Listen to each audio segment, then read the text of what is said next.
AP శాసన మండలిలో గందరగోళం నెలకొంది. ఉద్యోగాల కల్పనపై అధికార ప్రతిపక్ష సభ్యుల మధ్య మాటల యుద్ధం నడిచింది.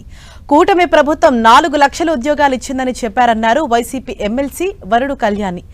4 లక్షల ఉద్యోగాలు ఎక్కడా ఎప్పుడు ఇచ్చారో చెప్పాలని ప్రశ్నించారు.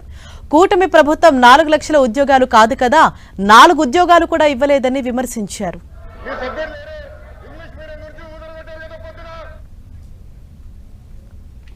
ఉద్యోగాల కోసం గవర్నర్ గారు చెప్పారు అధ్యక్ష. 9 నెలల్లో 4 లక్షల మంది యువతకు ఉద్యోగాలు ఇచ్చేసామని చెప్పారు అధ్యక్ష. ఎందుకంటే కల్పించబడినవి అన్నారు. అసలు ఏ శాఖలో కల్పించారు, ఏ కంపెనీల్లో ఇచ్చారు, ఎక్కడ ఇచ్చారో తెలియజేయాల్సిందిగా అడుగుతున్నాను అధ్యక్ష. ఎందుకంటే పరిశ్రమలు గ్రౌండ్ అవ్వకుండానే ఉద్యోగాలు ఇచ్చేసారని ఎలా చెప్తారు అధ్యక్ష? 4 లక్షలు కాదు అధ్యక్ష, 9 నెలల్లో 4 ఉద్యోగాలు కూడా ఇవ్వలేదు అధ్యక్ష. గతంలో జగన్మోహన్ రెడ్డి గారు ముఖ్యమంత్రిగా ఉండేటప్పుడు కేవలం 6 నెలల్లో 1,25,000 ఉద్యోగాలు ఇవ్వడం జరిగింది అధ్యక్ష. అసలు చంద్రబాబు నాయుడు గారు అధికారంలోకి వచ్చాక తొలి సంతకం మెగా డిఎస్సీ మీద పెట్టారు అధ్యక్ష. అయితే వరదు కళ్యాణి వ్యాఖ్యలకు మంత్రి లోకేష్ కౌంటర్ ఇచ్చారు. వరదు కళ్యాణి మాట్లాడుతుండగా అడ్డుకున్న లోకేష్ ఉద్యోగాల కల్పనపై వైసీపీ సభ్యులు తప్పుడు ప్రచారం చేస్తున్నారని మండిపడ్డారు. తామెక్కడ 4 లక్షల ఉద్యోగాలు ఇచ్చామని చెప్పలేదన్నారు. ఏపీకి వస్తున్న పెట్టుబడులతో రాష్ట్రంలో 4 లక్షల మందికి ఉపాధి అవకాశాలు దొరుకుతాయని మాత్రమే చెప్పామన్నారు. చాలా స్పష్టంగా 4వ పేజ్ ఒకసారి దయచేసి గౌరవ సభ్యురాలని చదవమంటున్నారు అధ్యక్ష.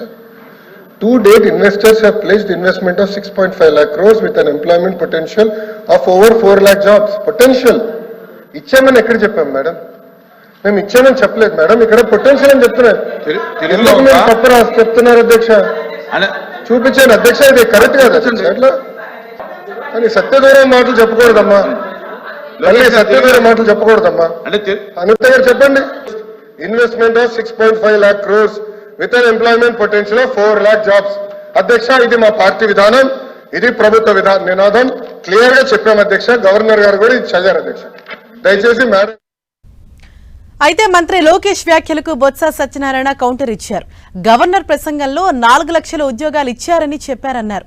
ప్రసంగం కాపీలో ప్రింట్ తప్పుబడితే తప్పు జరిగినట్లు ఒప్పుకోవాలన్నారు. దీంతో కాసేపు మండలిలో గందరగోళ పరిస్థితులు నెలకొన్నాయి. ఇప్పుడున్న సందర్భం ఏంటంటే ఇంగ్లీష్ వెర్షన్కి తెలుగు వెర్షన్కి సమ్ డిఫరెన్స్ ఉంది. భాషల్లోనూ భావనలోనూ తేడా ఉంది. అది వాస్తవం, అది కాదనడానికి లేదు.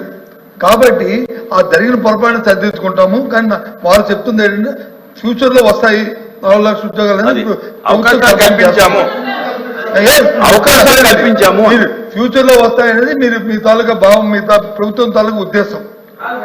Absolutely there is no controversy.